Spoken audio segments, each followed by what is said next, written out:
ایسے تھے ہمارے پیر، ایسے تھے ہمارے پیر، سورج کی طرح روشن سچائی کی ایک تصویر، ایسے تھے ہمارے پیر، ایسے تھے ہمارے پیر۔ شاہ است حسین بادشاہ است حسین، دین است حسین دین پناہ است حسین، سرزاد نداد دست در دست یزید، حقا کے بنا لا الہ است حسین۔ والمرسلين أجمل الأجملين أكمل الأكملين،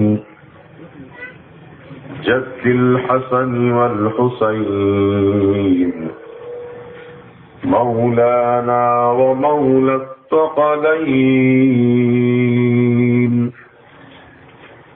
سيدنا ونبينا وحبيبنا وطبيبنا ووكيلنا وكفيلنا ورؤوفنا ورحيمنا وكريمنا ومأوانا وملجانا ومولانا محمد وعلى آله الطيبين الطاهرين وأصحابه الكرام أجمعين، أما بعد، فأعوذ بالله من الشيطان الرجيم، بسم الله الرحمن الرحيم،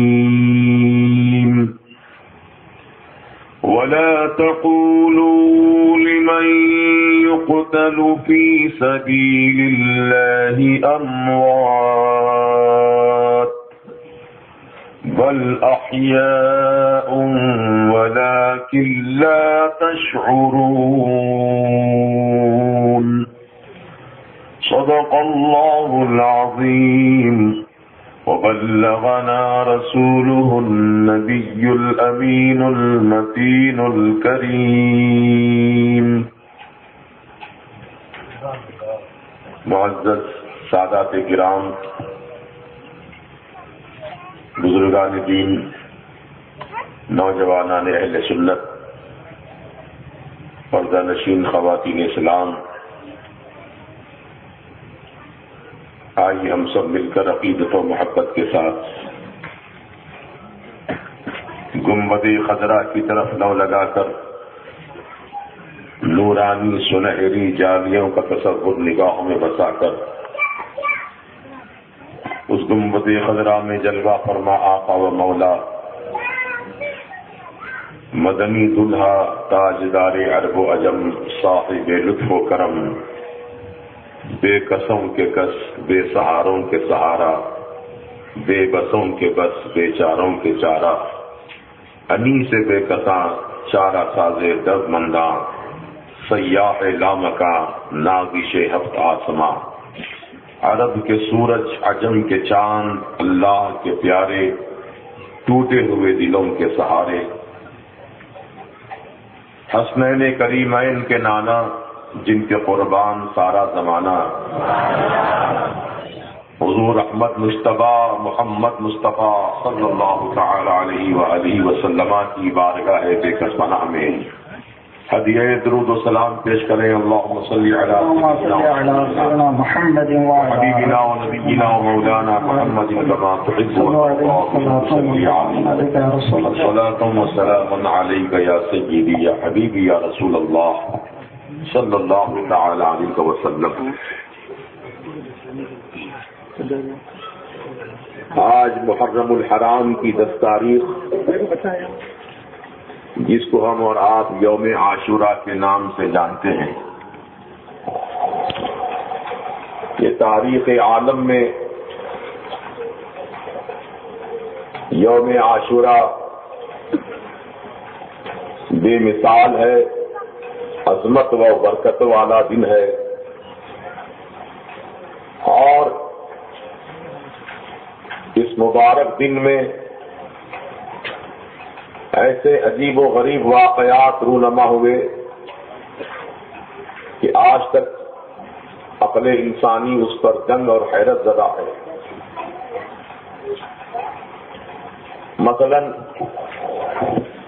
حضرت آدم علیہ السلام کی تخلیق ہوئی تو محرم کی 10 تاریخ تھی۔ فرشتوں کو جب سجدہ کرنے کا حکم دیا گیا تو محرم کی 10 تاریخ تھی، اور آدم علیہ السلام جنت سے دنیا میں تشریف لائے تو محرم کی 10 تاریخ تھی۔ 300 سال تک آدم علیہ السلام آنکھ سے آنسو بہاتے رہے، دعائیں کرتے رہے رب کی بارگاہ میں، تو جس دن آدم علیہ السلام کی توبہ قبول ہوئی وہ محرم کی 10 تاریخ تھی۔ حضرت سیدنا نوح علیہ السلام کی کشتی طوفان میں سلامت رہ کر جودی پہاڑ پر ٹھہری تو محرم کی 10 تاریخ تھی۔ حضرت سیدنا ادریس علیہ السلام کو رب تعالیٰ نے زندہ آسمانوں پر اٹھایا تو محرم کی 10 تاریخ تھی۔ حضرت یونس علیہ السلام کو مچھلی کے پیٹ سے زندہ برآمد فرمایا تو محرم کی 10 تاریخ تھی۔ حضرت سیدنا موسیٰ کلیم اللہ علیہ السلام کو فرعونی جادوگروں پر کامیابی ملی تو محرم کی 10 تاریخ تھی۔ حضرت یعقوب علیہ السلام کی بینائی لوٹ آئی تو محرم کی 10 تاریخ تھی۔ اللہ اکبر۔ اور حضرت عیسیٰ علیہ السلام کو آسمانوں پر اٹھایا گیا تو محرم کی 10 تاریخ تھی۔ یہ سارے واقعات اپنی جگہ مسلم ہیں، اس میں کسی کو کوئی انکار نہیں، کوئی دو رائے نہیں، لیکن اس محرم کی 10 تاریخ کو تاریخ عالم میں اس لیے اہمیت حاصل ہو گئی اور زیادہ عظمت والی یہ تاریخ ہو گئی کیونکہ اسی تاریخ میں نواسہ رسول، صبت پیغمبر، نور نظر سیدہ فاطمہ زہرا، جگر گوشہ سیدنا مولا علی، امام حسین علی مقام رضی اللہ تعالی عنہ، اور ان کا پورا خانوادہ اور آپ کے 72 جانثار ساتھی آج ہی کے دن میدان کربلا میں شہادت کا جام نوش کیے ہیں۔ اور عزیزو، محرم کا جب مہینہ آتا ہے تو سارے عالم میں ایک عجیب کیفیت طاری ہو جاتی ہے۔ ہر عاشق حسین کو کثرت سے یاد کرتا ہے، ان کی محبت میں آنکھ سے آنسو بہاتا ہے۔ کیوں نہ ہو وہ رسول پاک کے مقدس نواسے ہیں، کیوں نہ ہو وہ رسول آدم علیہ السلام کے شہیدے نواسے ہیں۔ ارے صرف وہ رسول کے ہی شہیدے نہیں ہیں بلکہ وہ اللہ تعالیٰ کے بھی چہیتے ہیں، وہ اللہ تعالیٰ کے بھی پسندیدہ ہیں، کیونکہ میرے سرکار نے خود ارشاد فرمایا کہ اے اللہ، میں حسین سے محبت کرتا ہوں، تو بھی حسین سے محبت فرما۔ اے اللہ، میرے امت میں سے جو میرے حسین سے محبت کریں گے، مولا ان محبت کرنے والوں سے بھی تو محبت فرما۔ اللہ اکبر۔ امام حسین علی مقام کی عظمت کو میرے سرکار نے بتا دیا۔ غور کرو، جمعہ کا دن تھا، رسول اعظم صلی اللہ علیہ وسلم جمعہ کا خطبہ ارشاد فرما رہے تھے، اور دوران خطبہ سیدنا امام حسین علی مقام رضی اللہ تعالیٰ عنہ مسجد نبوی شریف میں تشریف لے آئے۔ بچپنا تھا، تشریف لے آئے۔ آپ جانتے ہیں، ساری دنیا جانتی ہے کہ جمعہ کا دن کتنی اہمیت کا دن ہے، پھر جمعہ کی نماز کتنی اہمیت والی نماز ہے، اور جمعہ کا خطبہ کتنا اہم خطبہ ہے کہ اس کے بغیر نماز جمعہ نہیں ہوتی۔ اگر کوئی جمعہ کا خطبہ نہیں سنا تو اس کی نماز جمعہ ہی نہیں ہوتی۔ نماز جمعہ ہونے کے لیے شرط ہے کہ جمعے کا خطبہ بھی وہ سنے، اور دوران خطبہ نہ تلاوت کرنے کا حکم ہے، نہ تسبیح پڑھنے کا حکم ہے، نہ ہی نماز ادا کرنے کا، سب چیزوں سے ممانعت کر دی گئی کہ خبردار جب ممبر پر خطیب خطبہ پڑھ رہا ہو تو تسبیح مت پڑھو، درود مت پڑھو، قرآن مت پڑھو، نماز مت پڑھو، بس خاموش بیٹھے رہو ادب کے ساتھ اور خطیب کا خطبہ سنتے رہو. یہ خطبے کے آداب ہیں جو ہر مسلمان پر لازم ہیں، لیکن رسول اعظم صلی اللہ تعالی علیہ وسلم نے دوران خطبہ اپنے نواسے حسین کو مسجد نبوی شریف میں آتا ہوا دیکھا. میرے سرکار نے خطبہ روک دیا، خطبہ روک دیا، ممبر سے نیچے اتر پڑے سرکار مدینہ علیہ السلام، صفوں کو چیرتے ہوئے چلے گئے آگے تک. حسین علی مقام جو مسجد میں داخل ہو چکے تھے، میرے رسول پاک نے حسین کو اپنے گودی میں اٹھا لیا، سرکار لے آئے، ممبر پر بٹھایا حسین کو، پھر میرے آقا نے خطبہ ارشاد فرمایا. سبحان اللہ سبحان اللہ، اللہ اکبر، یا رسول اللہ، یا حسین زندہ آباد. تو اس سے کیا بات ثابت ہوئی کہ خطبہ بے شک عظمت والا ہے، اس کی عظمت سے کسی کو انکار نہیں. خطبہ اہمیت کا حامل ہے، اس سے کسی کو انکار نہیں. لیکن رسول اعظم صلی اللہ تعالی علیہ وسلم نے حسین کی عظمت کو بتا دیا کہ دیکھو حسین کا مقام کتنا بلند ہے کہ میں حسین کے خاطر خطبہ کو موقوف کر سکتا ہوں. یہ تو رہی بات خطبے کی. اب آؤ ذرا نماز کی کیفیت بھی دیکھیں. میرے سرکار حالت سجدہ میں ہے کہ حسین عالی مقام رینگتے ہوئے تشریف لائے نانا جان کے قریب اور آپ کی پشت انور پر سوار ہو گئے. ایسے بیٹھے کہ جیسے کوئی گھوڑے پر سواری کرتا ہے، اس انداز میں بیٹھ گئے. میرے سرکار نے محسوس فرما لیا کہ حسین میری پشت پر بیٹھے ہیں، اگر میں سجدے سے اپنا سر اٹھاؤں گا تو حسین گر پڑیں گے، حسین کو چوٹ لگے گی. تو سرکار نے سجدے کو لمبا کر دیا، سجدے کو طویل فرما دیا. اتنا طویل کیا، اتنا لمبا سجدہ کیا کہ 70 مرتبہ آقا نے سبحان ربی الاعلیٰ پڑھا، 70 مرتبہ سبحان ربی الاعلیٰ پڑھا. تب حسین عالی مقام اپنی مرضی سے نیچے اتر پڑے. تب سرکار نے اپنے سجدے کو مکمل کیا اور آپ سجدے سے اپنا سر اٹھاتے ہیں. اور نہ اس نماز میں آقا نے نہ سجدہ سہو کیا، نہ نماز کو لوٹایا، بلکہ بتا دیا کہ جس نماز میں رسول کی نماز میں حسین کا خیال آ جائے تو نماز مکمل ہو رہی ہے. ہم غلاموں کی نماز میں رسول کا خیال آ جائے، اگر رسول کا خیال آ جائے تو صرف مکمل ہی نہیں بلکہ خدا کی بارگاہ میں مقبول ہو رہی ہے. سبحان اللہ سبحان اللہ.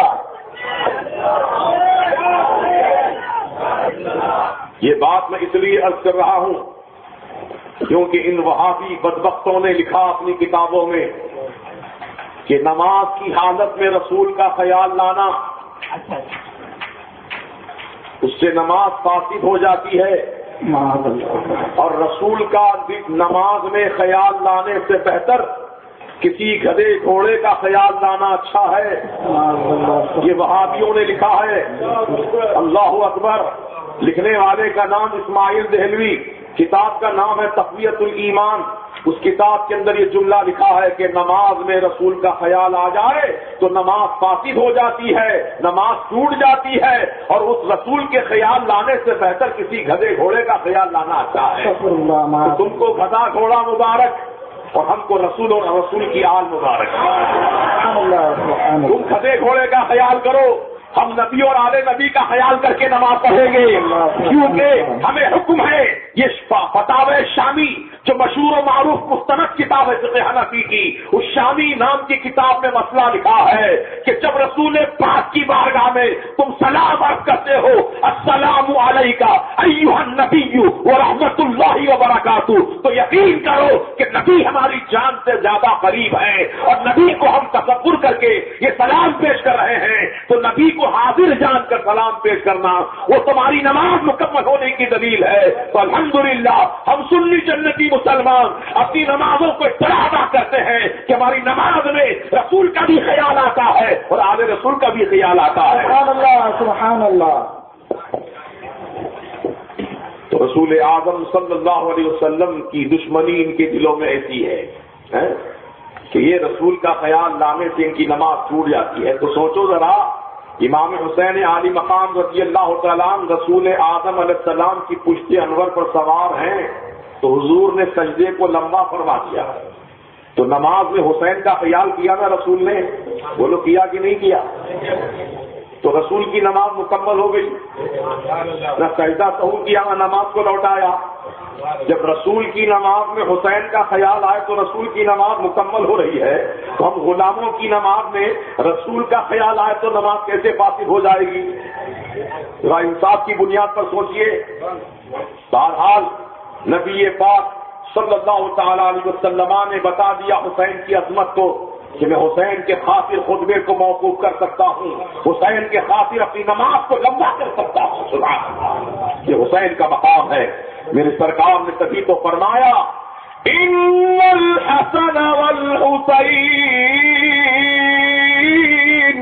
ریحانتہی فی الدنیا او کما قال النبی صلی اللہ تعالی علیہ وسلم.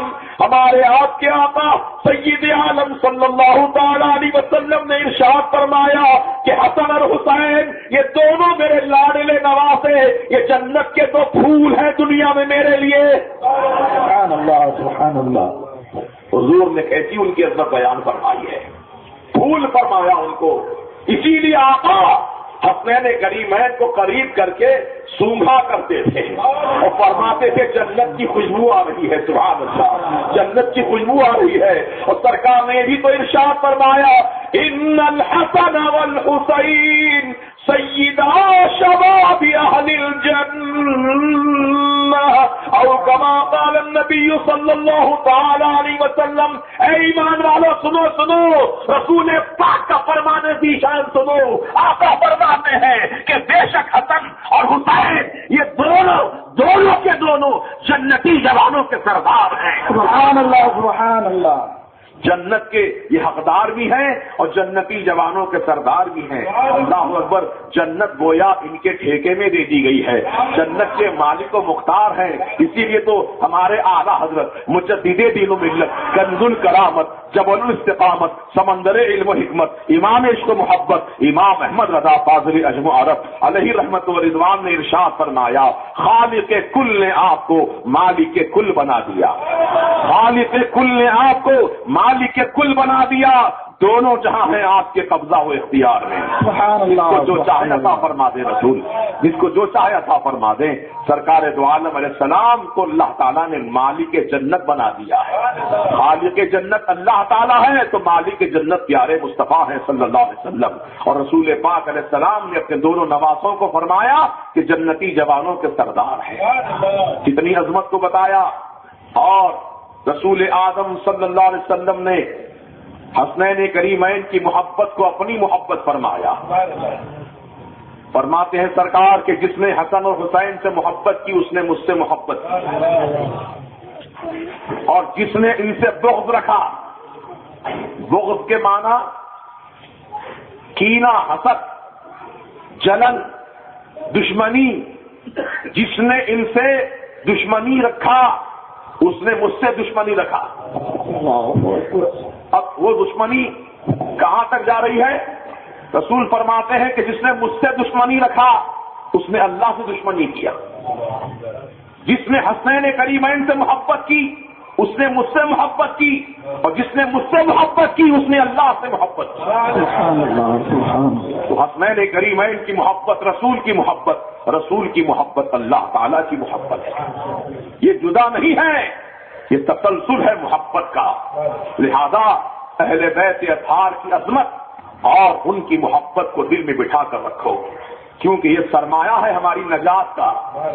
یہ ضمانت ہے ہمارے لیے کہ ہم اللہ تبارک و تعالیٰ کے کرم سے حسنین کریمین کی محبت، اہل بیت اطہار کی محبت، رسول اعظم صلی اللہ علیہ وسلم کی محبت ہمیں جنت کا حقدار بنانے والی ہے.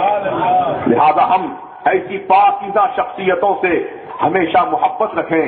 ان کا نام لے تو ادب و احترام کے ساتھ، ان کا ذکر کرے تو محبت کے ساتھ. اللہ تعالیٰ ہم سب کو توفیق رفیق عطا فرمائے. تو بات بہت طویل ہو جائے گی، اس لیے میں مختصر کرتا ہوا گزر رہا ہوں کہ وہ حسین عالی مقام رضی اللہ تعالیٰ عنہ آج ہی کی تاریخ میں اور ظہر ہی کے وقت میں جام شہادت نوش فرماتے ہیں. آج محرم کی 10 تاریخ ہے اور وقت ظہر گزر رہا ہے، اور ایسے ہی وقت میں امام عالی مقام رضی اللہ عنہ کی شہادت عظمیٰ واقع ہوئی تھی. اسی لیے ہم اسی وقت کی مناسبت کو ملحوظ رکھتے ہوئے یہاں واحد نگر میں قدیم ملک پیٹ میں نوجوانان اہل سنت کی جانب سے عظیم الشان جلسہ یاد امام حسین علی مقام رضی اللہ تعالیٰ منعقد کیا گیا ہے، تاکہ ادھر امام حسین رضی اللہ عنہ کی شہادت کا جو وقت ہے ٹھیک اسی وقت میں ہم ان کی بارگاہ میں غلامی کا نذرانہ پیش کریں. یہی نیت ہے، غلامی کا نذرانہ پیش کریں. تو اللہ سبحانہ و تعالیٰ نے ہم کو یہ موقع عطا فرمایا، آپ کو اس میں آنے کی سعادت بخشی. اللہ سبحانہ و تعالیٰ ہماری اس محفل کو قبول فرما دے. امام حسین عالی مقام رضی اللہ تعالیٰ عنہ تو مدینہ شریف میں رہتے تھے، اپنے نانا جان کے مزار کے قریب رہتے تھے. یزید کا گورنر جو مدینے میں رہتا ہے، اس نے آدھی رات کو اپنے پاس بلایا، امام حسین رضی اللہ عنہ کو بلایا اور کہا کہ حسین، میں مدینے کا گورنر ہوں اور یزید نے یہ پیغام بھیجا ہے کہ یزید کے نام سے میں آپ کی طرف سے بیعت حاصل کروں، کیونکہ یزید جو ہے مسلمانوں کا خلیفہ ہو گیا ہے، مسلمانوں کا امیر اور امام بن گیا ہے، لہذا آپ اس کو اپنا امیر مانیں، اس کے نام سے آپ بیعت کریں میرے ہاتھ پر. امام حسین نے فرمایا یہ نہیں ہو سکتا. حسین ایسے شخص کو جو شریعت مطہرہ کی علانیہ خلاف ورزی کرتا ہے، جو شراب نوشی کرتا ہے، جوا کھٹا کھیلتا ہے، حرام کاموں میں ملوث ہے، ایسے فاسق معلن کو، علانیہ گناہ کرنے والے کو میں مسلمانوں کا خلیفہ کسی قیمت پر بھی نہیں تسلیم کرتا، کسی صورت میں نہیں مانتا. تو گورنر مدینہ نے دوسرا پیغام سنایا کہ یزید کا یہ بھی حکم ہے کہ اگر حسین بیعت نہ کرے، خلافت تسلیم نہ کرے تو ان کا سر کاٹ کر میرے پاس بھیج دیا جائے. یہ یزید نے پیغام بھیجا تھا مدینے کے گورنر کے پاس. امام حسین رضی اللہ تعالیٰ وہاں سے چلے آئے اور پھر صحابہ سے مشورہ کیا. تو لوگوں نے مشورہ کیا کہ ٹھیک ہے آپ مکہ شریف تشریف لے جائیے، کیونکہ وہاں آپ سکون و اطمینان سے رہیں گے. امام حسین عالی مقام رضی اللہ عنہ مدینہ شریف سے چلے اور مکہ شریف پہنچے. کچھ دن یہاں قیام کیا، یعنی اس وقت تک قیام کیا کہ حج کا موسم قریب آ گیا تھا. حج کے دن قریب آ گئے تھے اور عین انہی دنوں میں امام حسین عالی مقام نے مکہ کو بھی چھوڑ دیا اور آپ کوفہ کی طرف چلے. تو یہاں پر لوگ اعتراض کرتے ہیں کہ حسین کو مکہ چھوڑنے کی کیا ضرورت تھی، حج کے دن قریب آ رہے تھے، حج کر کے چلے جاتے تو اچھا تھا. کیسی کیسی باتیں سوچتے ہیں لوگ. اللہ اللہ. کہتے ہیں کہ امام حسین کو کچھ دن اور توقف کرنا چاہیے تھا تاکہ حج کی سعادت مل جاتی، حج کر کے چلے جاتے. تو پہلے تو میں پوچھتا ہوں ایسا اعتراض کرنے والوں سے، کیا میرے امام حسین نے حج نہیں کیا تھا زندگی میں؟ ارے 1-2 نہیں، 25 حج کیے تھے میرے امام نے،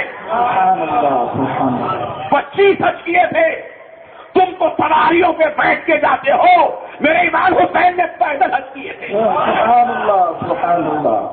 ہے ایسی حج کی مثال. مدینے سے مکہ تک پیدل جاتے تھے میرے امام حسین حج کرنے کے لیے. 25 حج کیے. اور انہی دنوں کا واقعہ ہے کہ امام حسین رضی اللہ تعالیٰ جب مدینے سے چلے حج کرنے کے لیے، پہلے کی بات ہے، تو راستے میں ایک دیہات تھا، چھوٹا سا قصبہ تھا، وہاں مسلمانوں کی آبادی کی. تو آپ نے وہاں قیام کرنا رات میں پسند کیا. کہ رات ہو چکی ہے، اس گاؤں میں قیام کر لوں گا۔ جب گاؤں والوں کو معلوم ہوا، قصبے والوں کو، کہ امام حسین نواسہ رسول تشریف لائے ہیں، تو سب کی تمنا ہوئی کہ سرکار امام حسین ہمارے گھر تشریف لائیں۔ اور خاص کر جو دولت مند لوگ تھے وہ زیادہ اپنی خواہش کا اظہار کر رہے تھے کہ سرکار ہمارے گھر آئی۔ اور آج کا ماحول بھی کچھ ایسا ہی ہے، کوئی بزرگ شخصیت آتے ہیں تو مالدار لوگ ہی اپنے گھروں میں ان کو ٹھہرانا پسند کرتے ہیں۔ یہی رواج چل رہا ہے دنیا کا۔ لیکن میرے امام حسین کی سیرت مبارکہ ملاحظہ فرماؤ، میرے امام حسین نے کسی دولت مند کے گھر میں قیام نہیں کیا، کسی عالی شان محل میں قیام نہیں کیا، بلکہ آپ نے اس گاؤں والوں سے پوچھا کہ بتاؤ اس گاؤں میں سب سے زیادہ غریب مسلمان کون ہے؟ سب سے زیادہ غریب مسلمان کون ہے؟ تو کہا حضور گاؤں کے آخری حصے میں ایک ٹوٹی پھوٹی جھوپڑی ہے، وہ جھوپڑی کا سائبان بھی صحیح نہیں ہے، وہاں دو بوڑھا بوڑھی رہتے ہیں، وہ سب سے غریب ہیں۔ امام حسین نے اعلان فرمایا کہ میں اسی جھوپڑی میں قیام کروں گا، اللہ، اسی جھوپڑی میں قیام کروں گا۔ امام حسین رضی اللہ تعالیٰ تشریف لے گئے اور اس غریب مسلمان کی جھوپڑی کو پسند فرمایا قیام کے لیے، تو غریب کی خوشی کا ٹھکانہ نہیں تھا، پھولے نہیں سماتے تھے بوڑھا بوڑھی، وہ خدمت کی انہوں نے جو ان کے پاس تھا اس سے خدمت انجام دی۔ امام حسین نے دعاؤں سے سرفراز کیا۔ اب لوگوں کا تاتا لگا ملاقات کرنے والوں کا، تو جو لوگ ملاقات کے لیے آتے تھے نظر نذرانے لے کر امام حسین کی بارگاہ میں پیش کرتے تھے، کچھ بکریاں لے کر آئے لوگ، کچھ اونٹ لے کر آئے لوگ، کچھ پیسہ روپیہ لے کر آئے لوگ امام حسین کی بارگاہ میں نظر کرنے کے لیے، تو کافی بڑی تعداد میں روپیہ پیسہ نذرانے کا جمع ہو گیا۔ تو امام حسین رضی اللہ تعالیٰ عنہ کے جب جانے کا وقت قریب آیا حج کے لیے، تو آپ نے فرمایا کہ اے میرے میزبانوں، اے غریب مسلمانوں، آج تم غریب نہیں ہو، بہت بڑے مالدار ہو، کیونکہ حسین نے تمہاری جھوپڑی میں قدم رکھا ہے، اللہ کے کرم سے تم مالدار ہو چکے ہو۔ اب یہ اونٹ، یہ بکریاں، یہ سونا چاندی روپیہ پیسہ جو نذرانے میں لوگ مجھے لا کر دیے ہیں، یہ سب مال کا مالک میں تم کو بتاتا ہوں۔ سبحان اللہ، سبحان اللہ، اللہ اکبر۔ اب یقیناً وہ غریب نہیں رہے، مالدار ہو گئے وہ۔ تو بزرگوں کی شان یہ رہی ہے کہ غریبوں کو پسند کیا، اور یہ سرکار کی سنت بھی ہے۔ میرے آقا بھی غریبوں کو پسند فرماتے تھے، غریبوں کے ساتھ اٹھتے بیٹھتے تھے، غریبوں کو پسند فرماتے تھے، اور آقا نے فرمایا الفقر فخری، فقیری پر مجھ کو فخر ہے۔ سبحان اللہ۔ تو بہرحال امام حسین رضی اللہ تعالیٰ پر حج فرض تو ادا ہو چکا تھا۔ اب یہ اعتراض بالکل محمد اعتراض ہے کہ حج کا موسم قریب تھا تو حج کر کے کیوں نہیں گئے؟ تو معاذ اللہ کیا فرض ادا نہیں ہوا تھا ان کا؟ ارے فرض بھی ادا ہوا تھا، اور 24 حج نفل ادا کر چکے تھے، جملہ 25 حج ہوئے آپ کے۔ اب آپ نے مناسب یہی سمجھا کہ اگر میں یہاں سے اس وقت رخصت نہیں ہوں گا تو کعبے کی عظمت بھی باقی نہیں رہے گی، حج بھی باقی نہیں رہے گا۔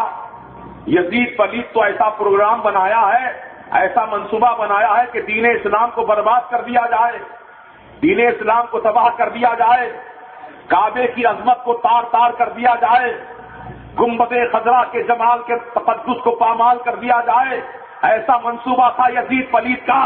میرے امام حسین رضی اللہ تعالیٰ عنہ کعبے کی طرف سے اس لیے چل پڑے، اگر میں یہاں سے اس وقت چلا جاؤں گا تو کعبے کی عظمت بچے گی، حج باقی رہے گا، گنبد خضرا کے جمال کا تقدس باقی رہے گا۔ اللہ اکبر، یہ حکمت تھی امام حسین کے جانے میں۔ تو آج ہم لوگ امام حسین کی بارگاہ میں خراج عقیدت پیش کر رہے ہیں، لیکن کچھ اعتراض کرنے والے یہ بھی اعتراض کرتے ہیں کہ امام حسین رضی اللہ تعالیٰ عنہ کو کیا ضرورت تھی کوفہ کی طرف جانے کی؟ تو سنو، میرے امام حسین رضی اللہ تعالیٰ عنہ کو کوفے کے رہنے والوں نے 150 خطوط لکھے تھے، 1-2 خط نہیں، 150 خطوط۔ اس زمانے میں جبکہ پوسٹ کا کوئی ذریعہ نہیں تھا، ایک خط پہنچانے کے لیے مہینوں لگتے تھے، غور کرو کتنا لمبا عرصہ گزرا ہوگا 150 خط پہنچانے کے لیے. لوگوں کی تمنا اس میں یہی تھی کہ سرکار امام حسین آپ کوفہ تشریف لے آئیے, ہم آپ کے دست حق پرست پر بیعت کرنا چاہتے ہیں, ہم یزید کو اپنا خلیفہ نہیں مانیں گے, آپ کو اپنا خلیفہ مانیں گے. امام حسین رضی اللہ تعالیٰ عنہ کو بلایا گیا کوفے میں, دعوت دے کر بلایا گیا, مہمان بنا کر بلایا گیا, لیکن وہی کوفے والے جو میزبان تھے اور امام حسین رضی اللہ عنہ کو دعوت نامے بھیج کر بلائے تھے, وہی ان کے خلاف تلواریں لے کر کھڑے ہو گئے. کتنی بڑی غداری کی انہوں نے. اسی لیے کہا جاتا کوفہ لا یوفا, کوفے والے کبھی وفا نہیں کرتے کسی کے ساتھ. آج تک اس کی سزا بھگت رہے ہیں کوفے والے. ہاں, امام حسین کے ساتھ جو غداری کی تھی, امام حسین رضی اللہ عنہ کے ساتھ جو بے وفائی کی تھی, اس کی سزا آج تک پا رہے ہیں اور قیامت تک پاتے رہیں گے. دوستوں اور بزرگوں, تو امام حسین رضی اللہ تعالیٰ عنہ کو گھیر کر لایا گیا کوفے میں, اور کوفہ کے وہ میدان میں آپ ٹھہرے جس کا نام میدان کربلا. امام حسین رضی اللہ تعالیٰ عنہ 2 محرم الحرام کو وہاں پہنچ چکے تھے. 7 محرم سے نہر فرات کا پانی بند کر دیا گیا, کیونکہ یزیدی فوج یہ چاہتی تھی کہ حسین کو کسی طرح مجبور کیا جائے. مجبور اس لیے کیا جائے گا کہ یہ بھوک اور پیاس کی تاب نہیں لائیں گے, بچوں کا بلبلانا نہیں دیکھ سکیں گے, اپنے گھر کی عورتوں کی بھوک پیاس نہیں دیکھ سکیں گے, تو مجبوراً یزید کو خلیفہ مان لیں گے. اسی لیے پانی بند کیا تھا. لیکن میرے امام حسین نے استقامت کے دین کا ایسا مظاہرہ کیا کہ آپ نہ 22,000 کی فوج دیکھ کر گھبرائے, نہ پانی کے بند ہونے سے متاثر ہوئے, کوئی چیز آپ کو متاثر نہ کر سکی, بلکہ اپنے عقیدے اور ایمان اور اسلام پر آپ ڈٹے رہے اور یہی فرماتے رہے کہ حسین اپنا سر تو کٹا سکتا ہے لیکن باطل کے ہاتھ میں اپنا ہاتھ نہیں دے سکتا. سبحان اللہ. کل رات میں جلسہ تھا کشن باغ میں. جلسے کے بعد کچھ نوجوانوں نے مجھ سے سوالات کیے. کہا حضرت میں رسول پاک علیہ السلام کی سنت کے مطابق داڑھی رکھا ہوں, لیکن میرے گھر والے کہتے ہیں ماں باپ کیا ابھی تو بوڑھا ہو گیا, داڑھی مڈا دے. لوگ ہر کوئی گھر والے میری مخالفت کرتے ہیں, اب کیا کروں. نوجوان نے سوال کیا مجھ سے, تو میں نے جواب یہی دیا کہ تم حسین کے غلام ہو, غلام حسین ہو, تو گھر والوں کی مخالفت کو برداشت کرو. گھر والے کہتے ہیں کہنے دو, لیکن تم اپنی داڑھی مت کٹاؤ, داڑھی کو باقی رکھو, کیونکہ رسول پاک علیہ السلام نے کیا فرمایا, من تمسک بسنتی عند فساد امتی فلہ مئۃ اجر.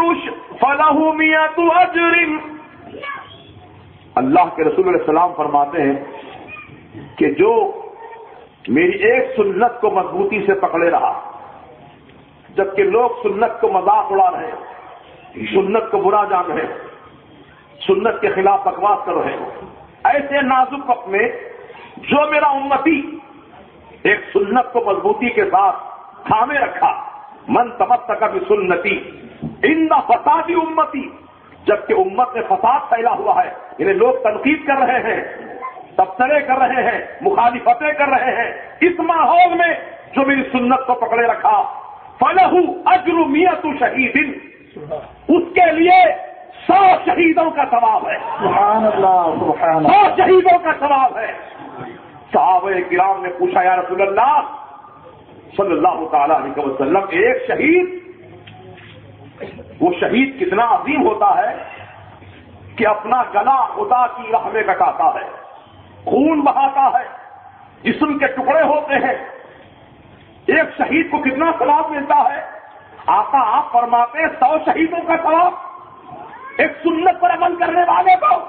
تو ہاں میرا وہ امتی جبکہ لوگ سنتوں کا مذاق اڑا رہے ہوں, ایسے وقت میں میری سنت کو مضبوطی سے پکڑا رہا, اس کے لیے 100 شہیدوں کا ثواب ہے. سبحان اللہ. سبحان اللہ. کہ آقا نے اس کی وضاحت فرمائی کہ دیکھو شہید ہونے والا تو ایک مرتبہ گلا کٹاتا ہے, شہید ہو جاتا ہے, ایک مرتبہ تکلیف اٹھاتا ہے, اپنی جان کو قربان کر دیتا ہے، لیکن میری سنت پر عمل کرنے والا جب لوگ اس کا مذاق اڑاتے ہیں تو روزانہ گویا اس کے دل کو شہید کرتے ہیں، روز دل کو شہید کرتے ہیں، یعنی مطلب دل کو تکلیف پہنچاتے ہیں، دل کو زخمی کرتے ہیں، اس لیے اللہ تعالیٰ اسے 100 شہیدوں کا ثواب عطا فرماتا ہے۔ سبحان اللہ سبحان اللہ۔ یہ اس کی وجہ بتائی گئی۔ تو نوجوانوں سے میری گزارش ہے، باپ اگر کہتا ہے داڑھی منڈا دو، ہرگز نہ منڈانا، ماں اگر کہتی ہے داڑھی منڈا دو، ہرگز نہ منڈانا، کیونکہ ماں باپ کی اطاعت ان کاموں میں کی جائے گی جو شریعت کے مطابق ہو۔ اگر شریعت کے خلاف ماں باپ حکم کرتے ہیں تو ان کے حکم کی تعمیل نہیں کی جائے گی، یہی قانون شریعت ہے۔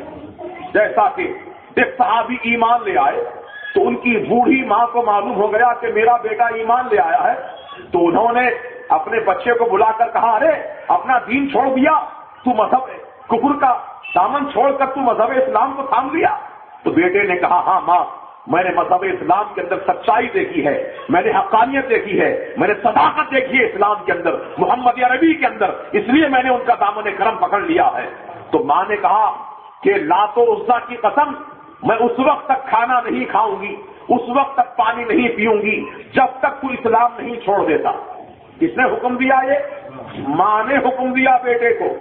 اب عام طور سے لوگوں کے ذہن میں کیا ہے، اماں کی خلاف ورزی کرتا، میاں باپ کی خلاف ورزی کرتا، اماں باپ کا تو حکم ماننے کا حکم ہے قرآن میں، تو اماں باپ کا حکم ان باتوں میں مانا جائے گا جن باتوں میں شریعت کا احترام ملحوظ رکھا گیا ہو۔